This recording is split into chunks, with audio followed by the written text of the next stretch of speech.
My name is Doug Biggs. I'm from Limitar, New Mexico. You wanna? Is he ready? I think, are we ready? I think we're good. Okay. I'm gonna have you start. Oh, well, thank you. Yeah. All right, I guess I'm going to start. I didn't know that I was going to be doing this until yesterday, and she wrote it on my envelope. You're going to be at 1 o'clock. You're going to be in this room doing the Sure Enough Cowboy. And I was like, okay. What is it? She said, well, just storytelling about your life as a cowboy and things that you've done. I grew up in Oklahoma, mostly in the southwestern part of the state, and we didn't run cattle, but we ran horses. And so I grew up more of a horseman as a kid than a cowboy. But then kind of fell on some hard times when I got out of the Army. And a buddy of mine that I was in Germany with when we were both in the military, he calls me. We got out at about the same time, and he says, what are you doing? I said, I'm starving to death in Oklahoma. What are you doing?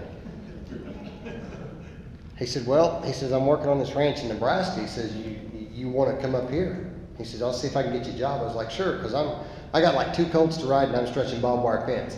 And I don't know if any of y'all have ever been to Oklahoma or not, but when it's July in Oklahoma, you don't want to be stretching barbed wire fence, okay? So I'm out there with, cutting fence around everything. He calls me back at about 30 minutes. He says, okay, I got you a job. Get to North Platte. I'll pick you up.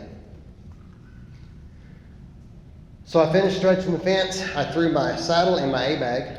Those of you that were in the military, you know what that is. That's that big green bag. For those of you that weren't, that's about yay big around. Threw my saddle in my A-bag, threw it underneath the belly of a Greyhound bus, and went to North Platte, Nebraska. And he picked me up, and that was my first experience on a ranch. And this was just a little place. It was 35 sections of land, and I don't know how many acres it is. I don't remember. I'd have to add it up. That's 640 times 35, whatever that is. I think it works out to 26,000 acres or something like that. I don't know. 22,400. Okay, there you go. It was. It'd keep him around. And he's Texas Tech. He can add. Oh wait, he's got a calculator. Never mind. Sorry. Low-hanging fruit. So I worked in the sandhills up there for the better part of a year. I'll tell you one little story, and then I'm going to give it over to him. We're going to kind of tag team this. Sure. Being raised from Oklahoma, and I spent 2 years in Germany. I had been cold. I had been on guard duty at 1 o'clock in the morning in Grafenwehr, Germany. Anybody ever been to Grafenwehr, Germany? No? Okay, well, February in Grafenwehr is not what you would call a resort place, okay? It's very cold. You're usually in snow up to your knees. And I thought, okay, I've been cold. I understand this. Myself and Blaine Kryling were checking windmills, checking cattle out in the pasture, and we're 6 or 7 miles north of the home ranch, or the headquarters there on the ranch. And there's one road on this ranch that runs from the front gate to the back gate. And in the sandhills, you don't drive anywhere that's not a road, because you'll uproot the grass, and then the land just blows away into the next county. So we're horseback, and Norm comes through there, and he's honking his horn. Norm was the foreman. He's honking his horn, and we see him, so we lope over there, and he says, boys, head to the house. It's fixing to get cold. He said, I'm going to go find the other guys. Now, why Norm didn't just hook onto a trailer and let us ride in the nice warm truck back to the house, I don't know. But like I said, we're 6 miles north of the house, and I'm thinking, cold? It's like 25 degrees out here. It can't get much colder, right? Wrong. The 6 mile ride from the house, or from where we were at to the house, it dropped to 25 below zero before we got to the house. And that night it got down to 35 below zero, the coldest recorded temperature in North Platte, Nebraska. And I was about 35 miles northwest of North Platte. My mustache actually froze. And broke off, because I did one of those. And I broke off part of my mustache. Blaine laughed about that one for a good week. So that's just, that's something they don't show you in Hollywood's version of the American cowboy. You're always riding off into the sunset, and there's a pretty girl around somewhere, and your horse is well trained and stuff. I don't know about you, the horses that I had were not always well trained. I got to tell you one more story, then I'm going to give it to him because it ties in really good here. Week before last, I was day riding for the car ranch, and they're about 18 miles east of Pumpkin Center, Colorado, which Pumpkin Center is about that big. That was in Texas or something. Pumpkin Center? No, I think there is, but there's a pumpkin center in Colorado too. I think there's a double in Texas, a double for every town in the world in Texas. Yeah, there probably is. Well, Texans aren't very original. They have to steal stuff. I'm gonna get myself in trouble, ain't I? Anyway, we had a bloated. We were moving some pears. We had a bloated calf, and Casey and I we go back to the house because we didn't have any medicine with us. We got his ear tag number. We go back to the house. We get the medicine bags and load the horses up and drive back out there because we're in a tight kind of. And I said, well, how do you want to do this? Because I'm just day riding. He's a full-time hand, so he's the boss, right, out there. And he says, well, he said, that horse that you're on hasn't been roped off of very much. So, and he won't track. He said, so I'll rope the head, and then you come in and rope the heels, and I'll get down and doctor him. Sounds like a great plan, right? What Casey doesn't tell me is the horse that he's on hasn't been roped on very much either. So we run out there. We're riding through this pasture. There's about 400 pairs in there, and when I say pasture, it's probably 4 square miles or so. I'm not sure, but we're riding through there. We finally found the cow and the calf, and we get them sorted out. And he throws the prettiest loop you have ever seen. Throws it about 20 foot. Now, for those of you that hadn't roped, that's reaching out there pretty good. I mean, and just snags this sucker, and he goes to go to his saddle horn. Now, you've watched team roping, right? Right. Them professional guys, and everything's all set up, and you got this nice little chute, and you got your head horse over here, and your heel horse over here, and it's the same run every time is what you're shooting for, right? Now, nothing against team ropers, okay, but it doesn't work that way in the pasture. So when he throws this pretty loop, and you see those team roping heading horses, they want them to duck back to the left. Well, that's fine when you're in a pasture. I mean, when you're in a rodeo, but when you're in a pasture, you want to slow things down a little bit. Well, his horse ducks left. So Casey's got to hold the saddle horn with this hand, which, by the way, makes it really hard to dally. But he threw such a long loop that he only has about this much rope left, and he's stretched out trying to hold on to it, while I'm riding in trying to get the heels and laughing, because it's funny until somebody gets hurt, and then it's hilarious, right? Calf jerks the rope out of his hand. He's got rope burns. I think it's funny. And I'm just having a good time. He gets down, we get the calf kind of settled down. He gets down, he gets the rope and sneaks back up on his horse and gets a dally. And I ride in there, and I missed my first loop. Now, I'm going to tell you I'm going to give myself an excuse here. We're in sagebrush about that deep. And when you got a 250, 300 pound calf, that sagebrush is taller than his legs are. So it's hard to get that heel in. I missed my first loop. I run in there. Second loop, snagged him. I pop my slack. Casey's horse freaks out. He drops his dally. The calf takes off, and now I've got rope burns on my hand. We did get the calf doctored. The calf healed up. Everything's good. So I'm going to give it to Doug now. Let him talk. Yeah. All right. As long as it works out. Yeah. There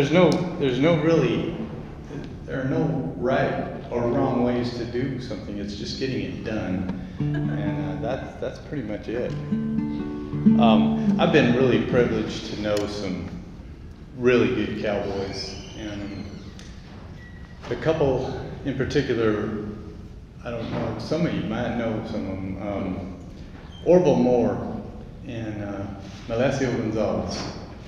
These two guys, they were cowboys their whole lives. I mean, they grew up as a little kid. I mean, they were riding,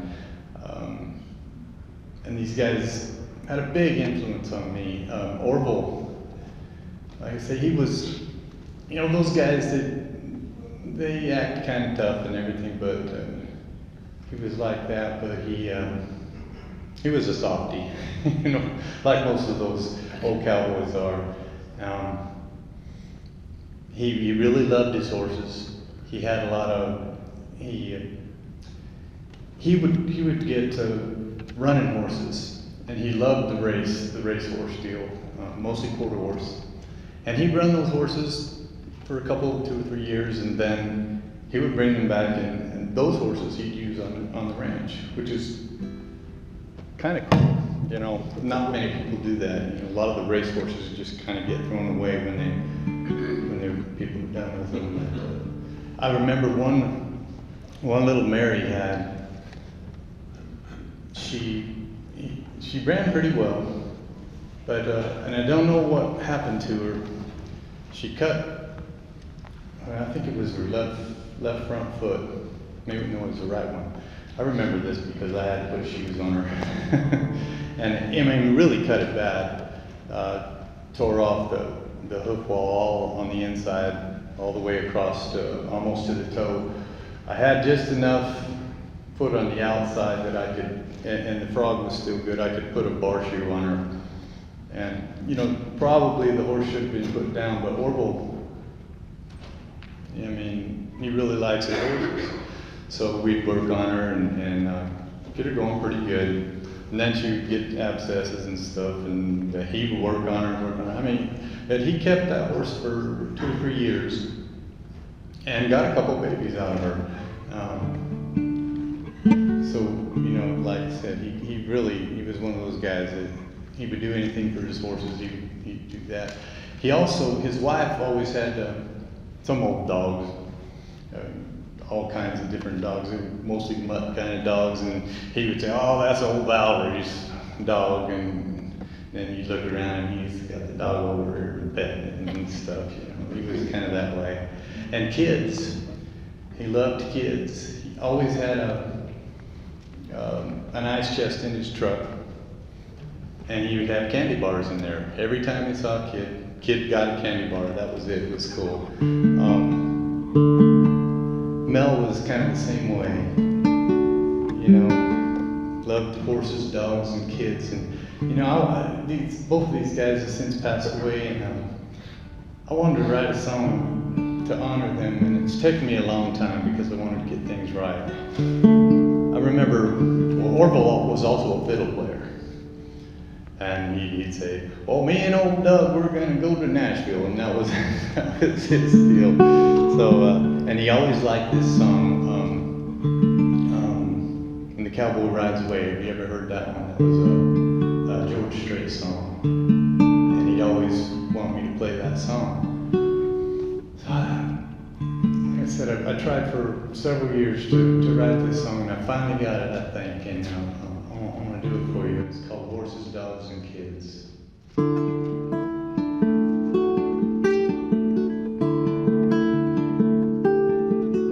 That old horse is out to pasture.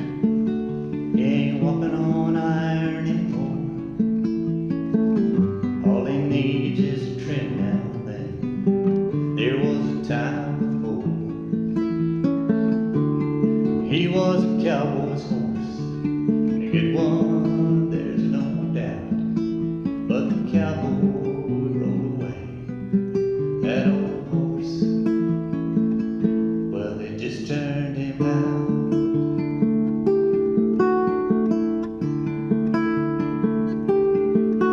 They were partners, that old horse and him, in a way few understand. The cowboy knows the bond that forms between a horse and a man.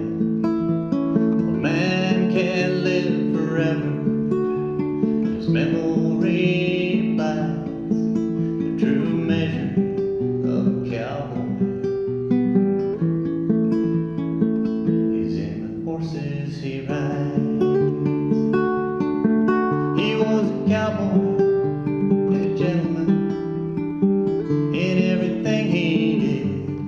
He'd always tip his hat to ladies. He liked horses, dogs, and kids.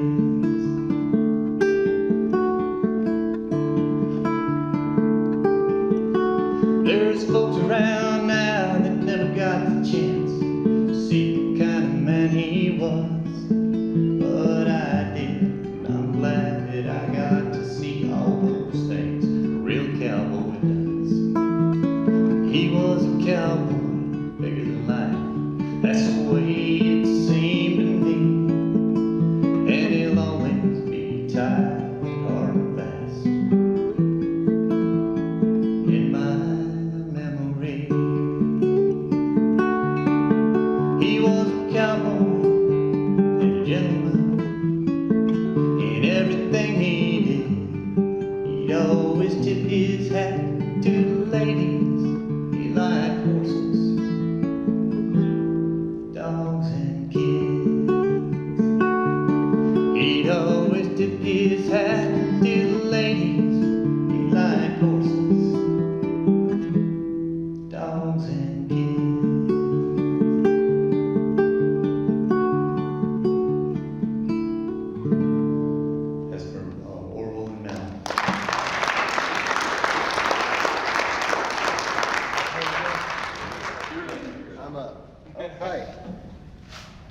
always liked following that kind of talent. So I'm not gonna sing right now.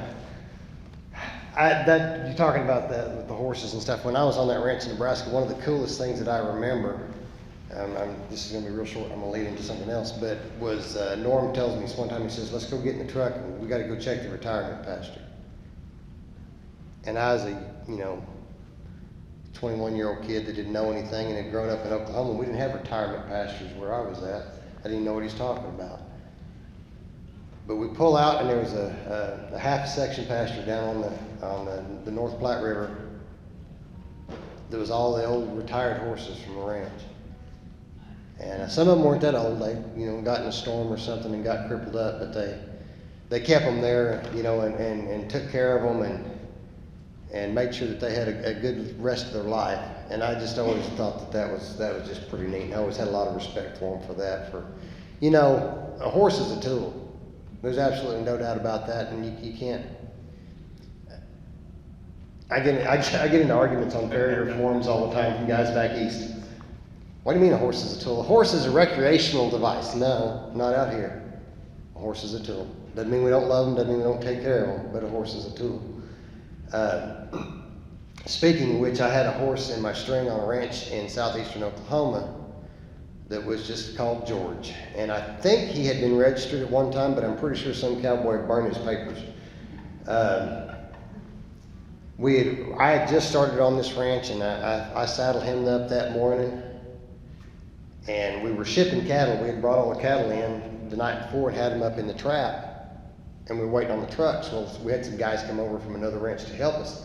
And I had the Sheridan, Wyoming saddle. Now, this day and age, it's not a big deal. We get online and we order saddles from all over the country, but back in the 90s, or actually that was the 80s, no, yeah, it was 90s. Anyway, back in the 90s, it was more regional because you didn't have the internet. This is early 90s. You didn't have the internet.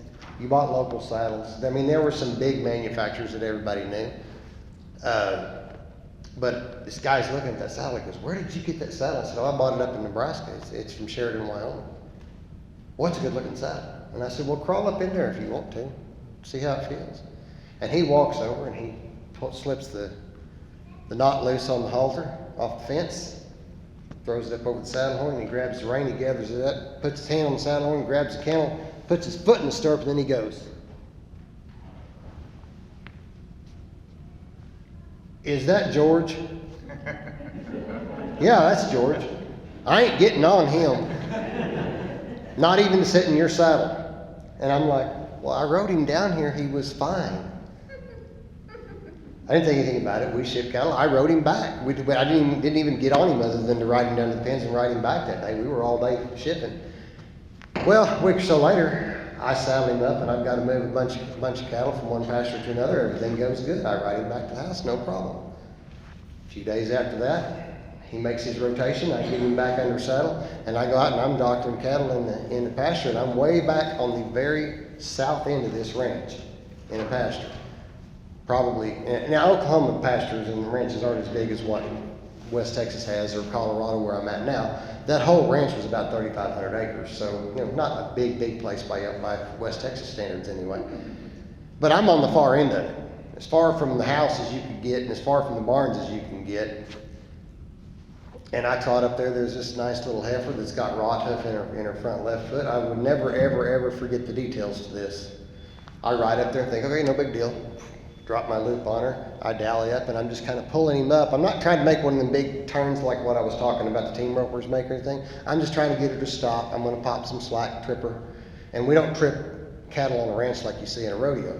You got to be gentle with them. You don't want to break anything. But when she hits the end of that catch twine, she weighs about 400 or 500 pounds, and George doesn't like it.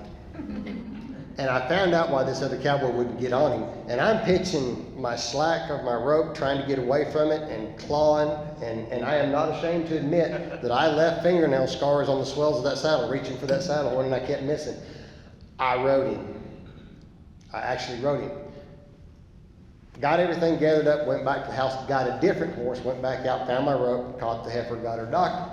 The next morning, the foreman, Bob, who I won't mention his last name in case some of y'all know him, he says, what do you think of George? I said, he's got some problems, but I kind of like him. You know, I was a young kid, and a bucking horse didn't bother me too awful much usually. And he says, well, he said, he is for sale. And I'm thinking, well, all right. What do you want for him? Well, the ranch would have to have $800. I just started. I've been there at this point probably 3 weeks. I'm making $850 a month. You know, I was getting rich, cowboy, and I loved it. I said, well, I don't have it. I said, but if you're not in a big hurry to sell him, I'll save up the money and I'll buy him. So I'm thinking, we got a deal, right? Probably not. Well, I figure out that at one point in time, somebody had roped something really heavy on George, probably with an ill-fitting saddle or something, and they soared him up roping. So I take him out and I make sure the saddle fits him good, and I log him out. You know, y'all know what that is, right? You take something light that a horse can drag, and I'm pulling it off the saddle horn, and I build up to a heavier log and a heavier log and a heavier log until he's pulling something that I can't even pick up. I go out and I doctor cattle on him. He's doing good. I am actually in the front pasture. I got a steer tied down that I'm doctoring, and George is standing there hip shot like just another day at the office. And about this time, Bob pulls in, the foreman that tried to sell me the horse. And I'm going, so I finish what I'm doing. I let the steer up. I hop back up on George. I ride back over there and I said, hey, Bob. And he goes, what? I said, I saved up the $800 for this horse. He goes, well, after seeing how well he works, I think he ought to be worth just a little bit more than that. I think that horse would bring $2,500. And I said, well, after I deduct my fee, I think we'll about break even on that $800 you offered to begin with. But he didn't go for it, so I ended up not getting the horse. So, you got a story or a lie or something you want to? Yeah, whatever. Okay. Just keep going. Oh my God. Those horse deals, you know. I like that. You know, horses are used as tools, but you know, and you know, Robert will tell you the same thing. You know, pretty much for a cowboy, it is all about the horse. You know, and if cowboying didn't have anything to do with the horse, I probably wouldn't be very interested in it, you know. And you know, I used to ride. Robert, you ride a lot of colts, right? I've got a few still. Yeah, I used to ride a lot of colts, and that was one of my favorite things to do. And I'd ride them for just anybody really. This one time, she was a college student there in Socorro, close to where we live, and she got one of those BLM Mustangs, and this horse was smart. He had her figured out. She got where she could saddle him, and she could lunge him around. You know, you put a horse on a long rope and you trot him all around you and stuff like that. That's just to kind of get a horse worked out a little bit. He would lunge. He would just go at a slow trot, and she would just push him just far enough until he didn't want to do something. Then she would quit. Really started making a bad horse. All that stuff she could do, but she would get on him and he'd bug her off every time. And so she called me and we went over to look at the horse, and I watched her lunging, and I could see this horse has got it all figured out. He knew exactly what was going on. He did just as much as he wanted to, and that was it. And then she would back off. So I thought, well, we'll lunge him on. And I pushed him a little bit on the lunge line, and you could see he was getting pretty cranky. And I pushed him a little bit more. Okay. And he finally started going for me. And I had my wife, Kathy's right over here. I had her, she had a lunge line on him with a chain over his nose, just to kind of get his attention a little bit if he needed to. And I got on him, and man, that horse could buck. He was horrible. The bad part about it was hitting the ground. He would hit so stiff-legged, and it would jar you so bad every time. And I mean, I could stay on him, but after a while, you want to get off because it hurts. And so I'd bail off and kind of gain my strength a little bit. And it was in the evening when we started on this horse, and it got into the dark. And my son was 2 years old. He was out there outside the fence watching everything. And it was pretty dark by that time, and I'd come off again, and I hear this. He was just laughing. My son and he said, "Daddy ducked off a cow." So it was really something. That wasn't the most beautiful horse either, but and I figured, okay, what we're going to do. I mean, I wasn't going to get anything else done that night. And I thought, well, I get some friends, and we'll keep riding this horse until he quits. And I never got the chance to do that. I don't remember what exactly happened, but she actually sold that horse to a rodeo school, and they said, "Oh yeah, we'll take him, and he won't be very long. These Mustangs, they don't last that long. They quit bucking after a little while." Next time I saw him, he was in a rodeo string. That horse, she taught him pretty well.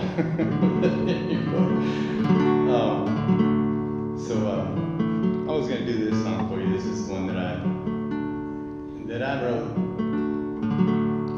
after the sudden realization. You get older and it's not much fun to land. The ground's a lot harder, and sudden realization that the ground is a lot harder than it used to be, and that's where this song came from.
That old gray made good.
kind of feel like a jack in the box. I'm going to take this off because I don't like standing still. Well, I'm going to mess up your deal, aren't I? I'll try to stay pretty close to it. I tell you, that story you're talking about, the horse and buck.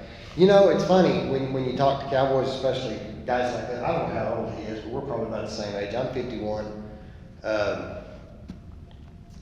And the horses, it seems like, you know, your attitude changes. When you're 20 years old, you revel in the fact that you can ride the right ones. You brag about it.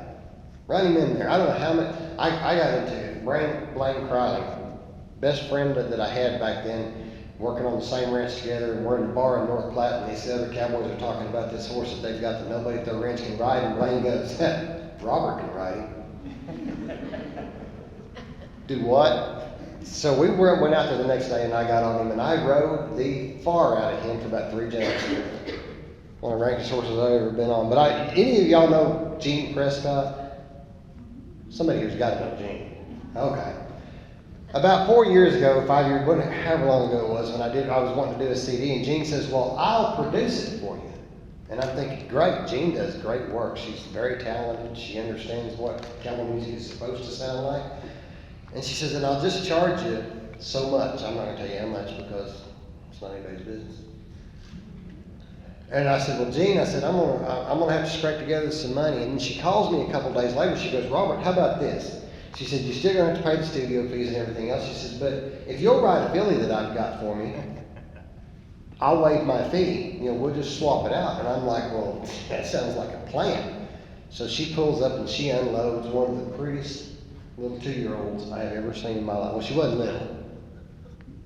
A big 2-year-old. I don't remember her bloodline, but boy, she was nice. This is my wife, Vicki, right here, for those of y'all that don't know. The one that's nodding her head and smiling, because she knows where this story's going.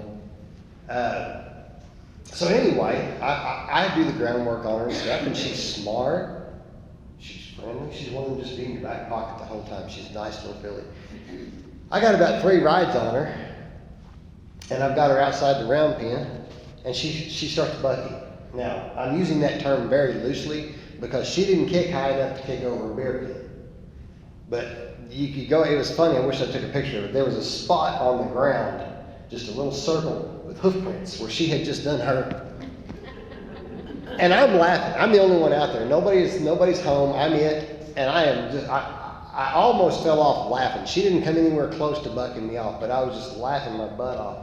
You know, and she finally gets finished throwing her little fit, and I go on and I ride her the rest of, whatever, 45 minutes or whatever it was, work with her, and I kick her back out. And I'm still tickled about it. I tell my wife, Vicki, about it, and she laughs about it. We have a good time. 3 or 4 days later, a week later, whatever it is, I've got her back in the round pen because she was starting to act up on something. I don't remember what it was now, and I thought, I'm going to get her in the round pen. I'm going to scoot her on this, where I got a good controlled area. So I get her in the round pen, and I start working with her, and she goes to throwing her fit again. And something in the back of every cowboy's mind, I don't care how old you are, but something back here goes, you can still do this. So she drops her head and starts acting like she's going to buck, and I'm thinking, all right, and I go, both feet. And I just sunk spurs about that deep in her side, and all of a sudden she decides, it's time to get serious, cowboy. So now it's not pretty anymore. I'm just it does not look like a Billy Ettenauer ride, okay? I'm reaching with spurs, with hands, with fingers. If I could have got a hold of the saddle horn with my teeth, I'd have done it. But I rode her. I really did. Ask my wife, sitting right there. I finally get her to stop bucking. I get her head pulled up, and she's just blowing.